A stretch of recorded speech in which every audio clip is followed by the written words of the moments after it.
से ज्यादा केटली गरम नजर आई ना, माल मुद्दा गिरा ना, तो ये बाहर आ जाए।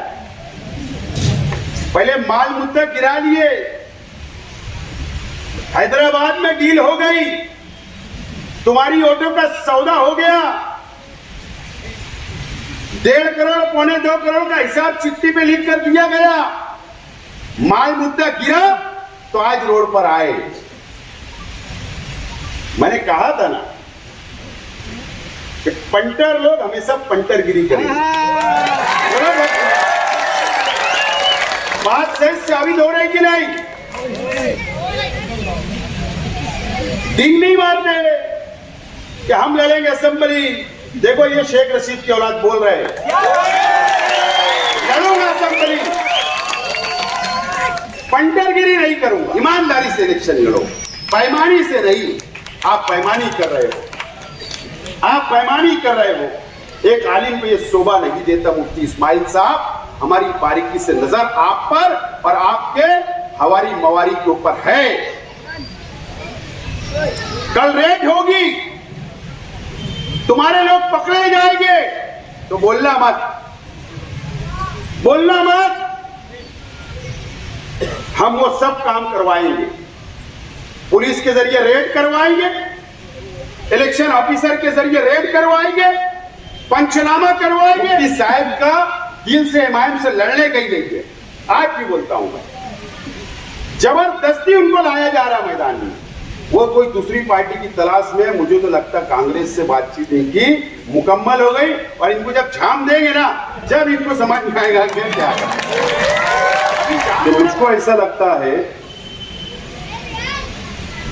कि आज से 1 महीने के बाद 5 या 6 अक्टूबर को महाराष्ट्र असेंबली का चुनाव डिक्लेयर हो जाएगा और हम लोग ने बहुत पहले से असेंबली की तैयारी हम लोगों ने शुरू की है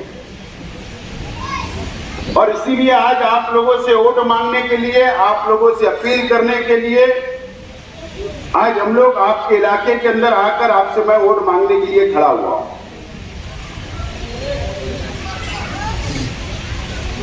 और अल्लाह का बहुत एहसान और शुक्र है कि शहर के अंदर जो मैं बेदारी देख रहा हूं, अल्लाह का बहुत एहसान है कि बहुत अच्छी तरीके से आप लोग बेदार हो चुके हैं, शहर की आवाम बेदार हो चुकी है और शहर की आवाम ने यह ज़हन बना लिया है कि आइंदा 5 साल के लिए आपको एमएलए कौन सा होना चाहिए, कौन एमएलए होना चाहिए।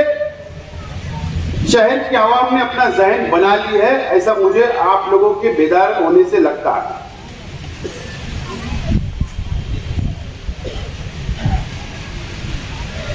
शेख रशीद साहब आज हमारे अपने बीच में नहीं है, दुनिया से चले गए।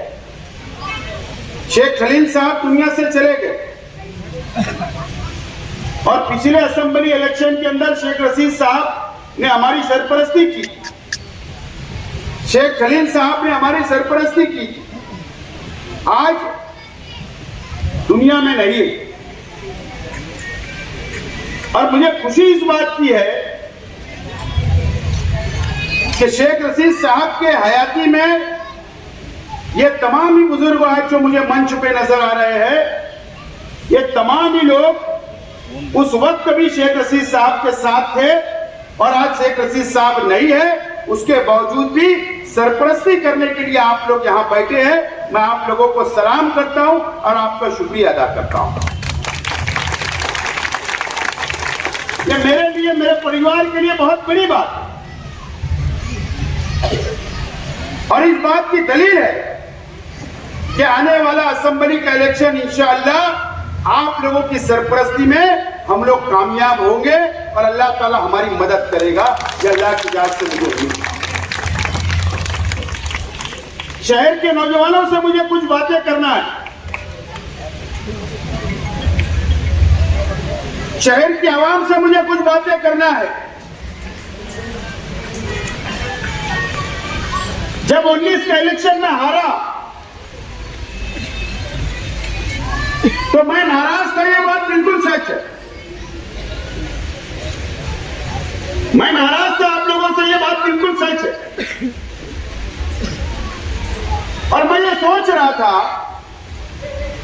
कि 5 साल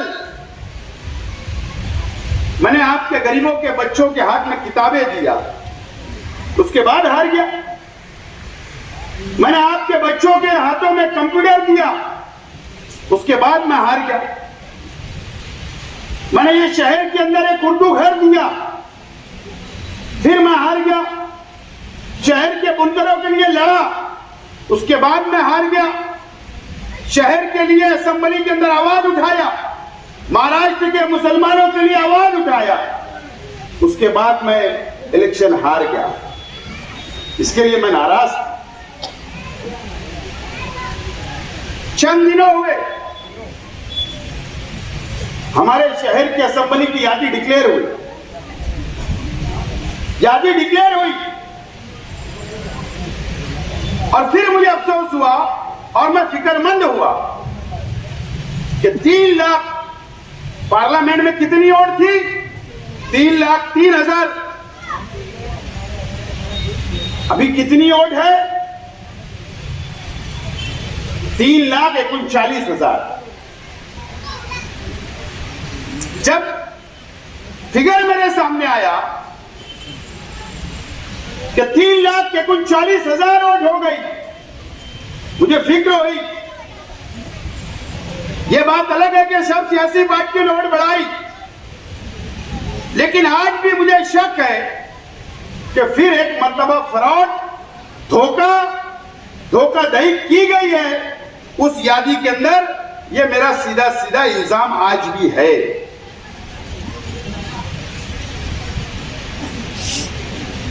मैं प्रशासन से और शहर की आवाम से यह अपील करता हूं कि 3,39,000 वोट की तहकीक होना चाहिए। डुप्लीकेट वोट तो नहीं है, फ्रॉड तो नहीं किया गया। एक शख्स की 2 जगह वोट, 3 जगह वोट तो नहीं है। इसकी तहकीक होना चाहिए।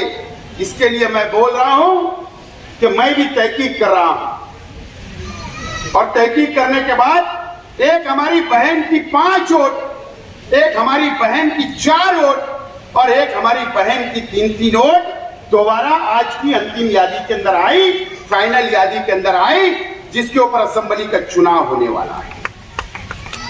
3-3 वोट, 4-4 वोट, 5-5 वोट, तो कहां से साफ सुथरा इलेक्शन होगा?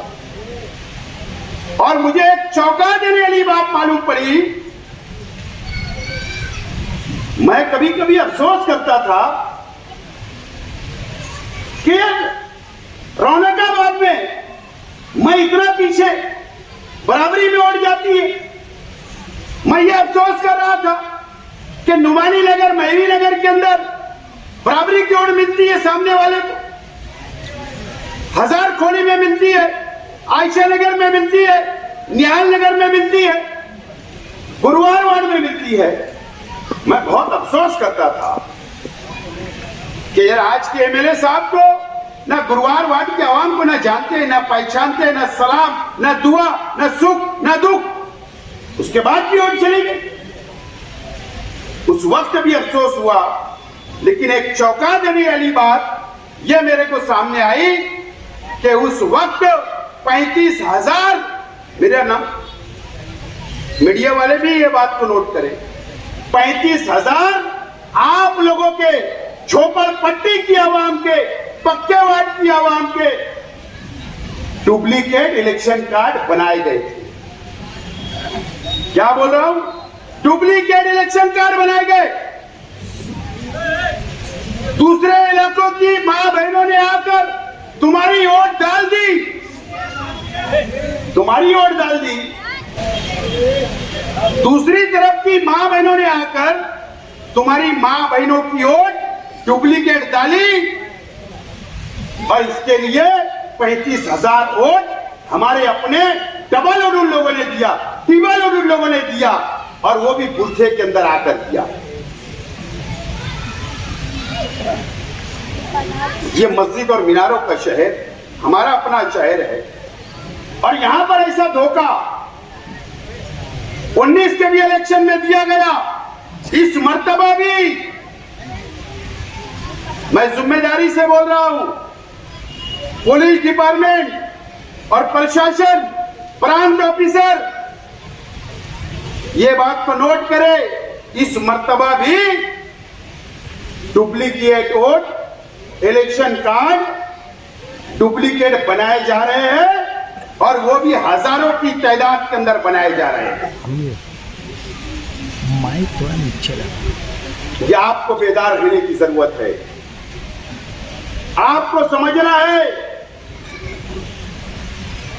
कि ये शहर के अंदर इलेक्शन जीतने के लिए ऐसे मक्कार लोग, ऐसे धोखेबाज लोग, जो मालेगांव के मुसलमानों पर, उन पर भरोसा नहीं है, आप पर उनको यकीन नहीं है, सच्चाई से इलेक्शन लड़ना नहीं चाहते, धोखे के साथ इलेक्शन लड़ना चाहते, और वो कोई नहीं कर रहा। आज के शहर के एमएलए मुफ्ती मोहम्मद इस्माइल कासमी साहब, आपकी क़यादत में ये फ्रॉड 19 में भी हुआ, और आपकी निगरानी में इस मर्तबा भी आप ऐसा करने जा रहे हो। ये बहुत अफसोस की बात है।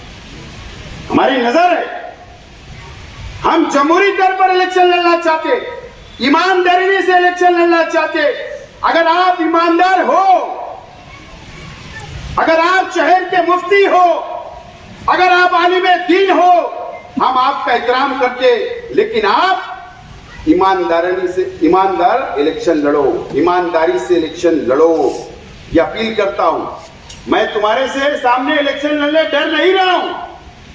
तुम्हारे सामने इलेक्शन मैंने 14 में भी लड़ा, 19 में भी लड़ा, और इंशाअल्लाह जिंदगी रही तो 24 में भी आपके सामने में उम्मीदवारी करने के लिए बिल्कुल तैयार हूं। और ये शहर की आवाम के भरोसे, आपके भरोसे, ये शहर के नौजवानों के भरोसे, ये शहर के बुजुर्गों के भरोसे, ये शहर की मां बहनों के भरोसे, और इस शहर के ईमान वालों के भरोसे, इस शहर के मुसलमानों के भरोसे मैं इलेक्शन लड़ने के लिए तैयार हूं आपके सामने। ईमानदारी से इलेक्शन लड़ो, बेईमानी से नहीं। आप बेईमानी कर रहे हो, आप बेईमानी कर रहे हो। एक आलिम को यह शोभा नहीं देता। मुफ्ती इस्माइल साहब, हमारी बारीकी से नजर आप पर और आपके हवारी मवारी के ऊपर है। कल रेड होगी, तुम्हारे लोग पकड़े जाएंगे, तो बोलना मत, बोलना मत। हम वो सब काम करवाएंगे, पुलिस के जरिए रेड करवाएंगे, इलेक्शन ऑफिसर के जरिए रेड करवाएंगे, पंचनामा करवाएंगे, और मेरे पास सबूत हाथ लग चुके हैं। और वो भी आमिर शहर का एक टीचर, उसको भी शर्म नहीं आती, नाम रोक दे रहा हूं, उसको भी शर्म आना चाहिए। ये मैं आज जानबूझकर आज आप लोगों को बोल रहा हूं। ये शहर के अंदर चल रहा है, इसको रोकना आपकी जिम्मेदारी है। आप अगर पोलिंग बूथ पर गए, अगर आपकी वोट वहां पर अगर गिर चुकी रहेगी, तो आपको जाकर लड़ना है, वहीं धरने पे बैठना है, और आपको पाकि वोट वहां पर गिरवाना है। इस तरीके का फ्रॉड ये शहर के अंदर चल रहा है। मैं आप लोगों से एक अपील और करना चाहता हूं कि आपसी इख्तिलाफात खत्म कर दो। अगर मुझसे कोई गलती हुई तो मैं माफी मांगता हूं आपसे, मैं माफी मांगता हूं। जाने अनजाने में मुझसे, मेरे परिवार से कोई गलती होगी तो माफी मांगता हूं। आपकी नाराजगी है तो इलेक्शन की पेटी बंद होने के बाद आकर मुझसे कहना, मैं आपकी नाराजगी दूर करने के लिए तैयार हूं।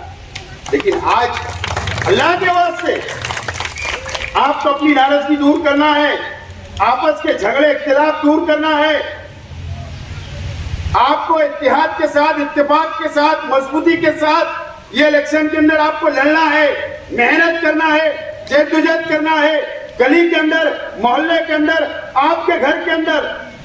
खास तौर पर नौजवानों पर नजर रखना। नौजवान जज्बाती हो जाते, अवैसी आता उसकी तकरीर सुनते जज्बाती हो जाते, वोट जाकर दे देते। 5 साल माँ बाप परेशान रहते, उनके काम रुक जाते, कोई मसला रहता फिर हमारे तक आते आप लोग।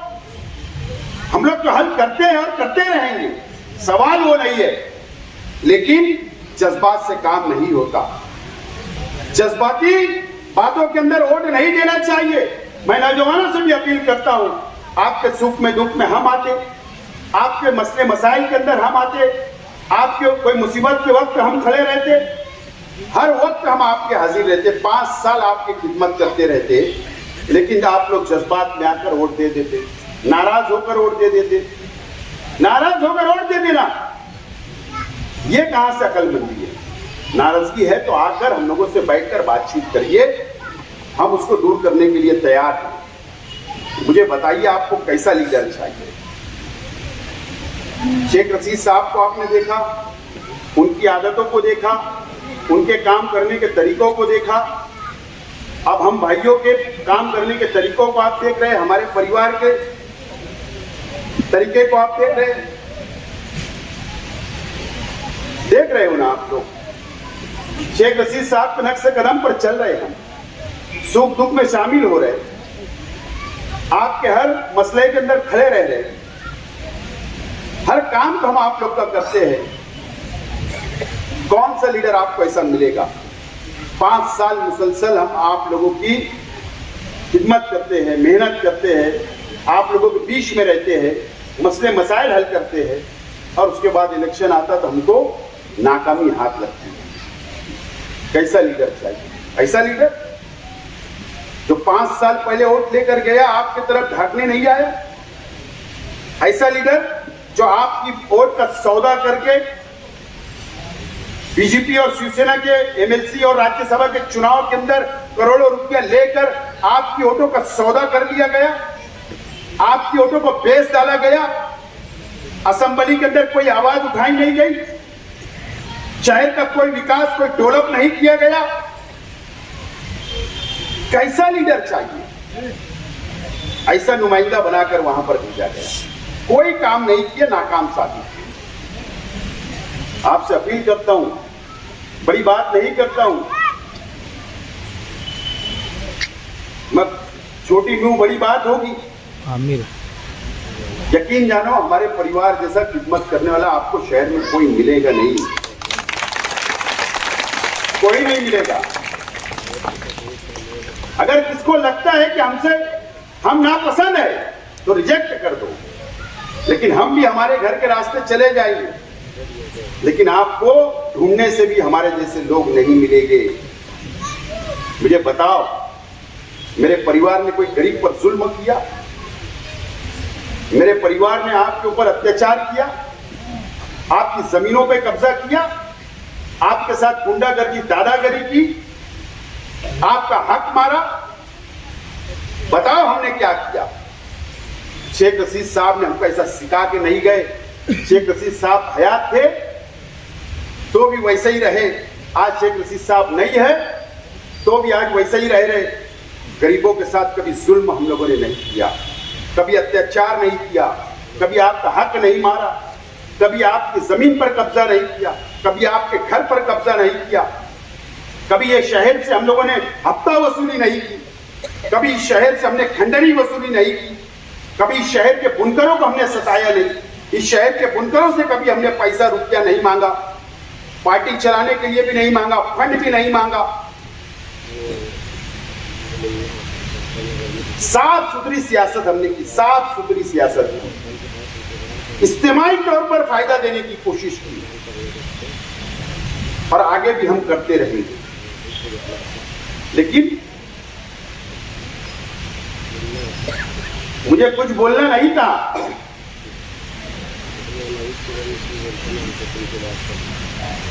मुफ्ती साहब का चेहरा आप देख लो, बीमार है, अल्लाह ताला उनको सेहत दे, तंदुरुस्ती दे। मैं दुआ करता हूं अल्लाह ताला से, हर इंसान को बीमारी लगी,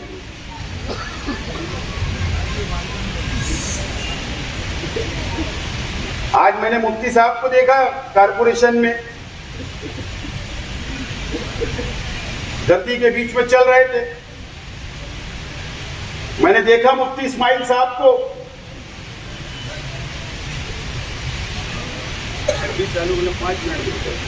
मैंने देखा कि मुफ्ती साहब बैठे हैं, बीच में चाय से ज्यादा केटली गरम नजर नहीं आई क्या? आज आपको चाय से ज्यादा केटली गरम नजर आई ना? माल मुद्दा गिरा ना तो ये बाहर आ जाए। पहले माल मुद्दा गिरा लिए, हैदराबाद में डील हो गई, तुम्हारी ऑटो का सौदा हो गया, 1.5 करोड़ पौने 2 करोड़ का हिसाब चिट्ठी पे लिख कर दिया गया। माल मुद्दा गिरा तो आज रोड पर आए। मैंने कहा था ना कि पंटर लोग हमेशा पंटरगिरी करेंगे। बात सही साबित हो रही कि नहीं? डिंग नहीं मारते कि हम लड़ेंगे असेंबली। देखो ये शेख रशीद की औलाद बोल रहे हैं, लड़ूंगा असेंबली, पंटरगिरी नहीं करूंगा। तो पंटरों के भरोसे तुम्हारे एरिया में भी आएंगे, रोएंगे, हमारे साथ जुल्म हुआ, हमारे साथ ज्यादती हुई, शेख आसिम को गिराना है। शेख आसिम को कई बनमान में मीटिंग हो रही, गिराने के लिए सबको बोला जा रहा, तू तेरे रिश्तेदार को बोल शेख आसिम को वोट मत देना, तू तेरे रिश्तेदार को बोल, इस मर्तबा में बोले शेख आसिम को गिराना है। मैं आज आपको बता रहा हूं कि रोएंगे भी भोगो, आंसू से रोएंगे, स्टेट से रोएंगे, निजी महफिलों में रोएंगे। इनके रोने में आना मत, ये तुम्हारे वोट के सौदागर लोग हैं, तुम्हारा वोट इन्होंने बेच डाला है। तुमको 1.5 रुपये नहीं मिलेगा, इन्होंने 1.5 करोड़ मोज डाला है, 1.5 करोड़। मैं उन तमाम रिश्तेदारों से जो रिश्तेदारी निकालेंगे उनसे भी बोलूंगा 1.5 करोड़ मोज है। अगर आपके पास 1,500 रुपये से भी वोट देंगे तो कम से कम माल चढ़ लेना और तुम्हारे नाम के लिए। ऐसे लोग भी आपके पास आने वाले हैं और ये रोएंगे। मैं झूठ नहीं बोल रहा हूं, स्टेज लगाएंगे, ये रोएंगे, वो आंसू से रोएंगे। और नहीं रोए तो देखना शेख आसिफ को गिराने के लिए। मेरा ये मानना है इज्जत और जिल्लत अल्लाह के हाथ में, ये मेरा ईमान है। इसके गिराने से और इसके चूम के लाने से नहीं कुछ होता जब तक अल्लाह नहीं चाहता। और मुझे अल्लाह की जात से बहुत उम्मीद है कि इस मर्तबा शहर की आवाम ने तय कर लिया कि शेख आसिफ को चुन कर लाना है। इस मर्तबा तय कर लिया है। आज बोले शेख आसिफ ने रोड का काम रुकवाया, शेख आसिफ ने रुकवाया, आ गए रोकड़ी पे। इसको बोलते रोकड़ी, तो बच्चे नहीं क्या वो खेलते थे कचौली, क्या बोलते चुप्पी पार, बैट बॉल, इट्टी डंडू, है ना? तो बेईमानी हो जाती। कभी बॉल पड़ा तो बोलते नो बॉल, ऐसा बोलते ना। तो ये रोकड़ी पे आ गया। रोकड़ी मुझे मीडिया वालों पे अफसोस होता है, मीडिया वाले सवाल क्यों नहीं करते? ऐसे पढ़े लिखे बेवकूफों से ये शहर का पाला पड़ा है। इतने बेवकूफ पढ़े लिखे, मेरा लेटर ही नहीं पढ़े, और पढ़े भी तो मीडिया वालों ने सवाल नहीं करे। आप सवाल करो, मेरा लेटर पढ़ो। शेख आसिफ जो बात बोलता है उससे कभी वापस नहीं होता।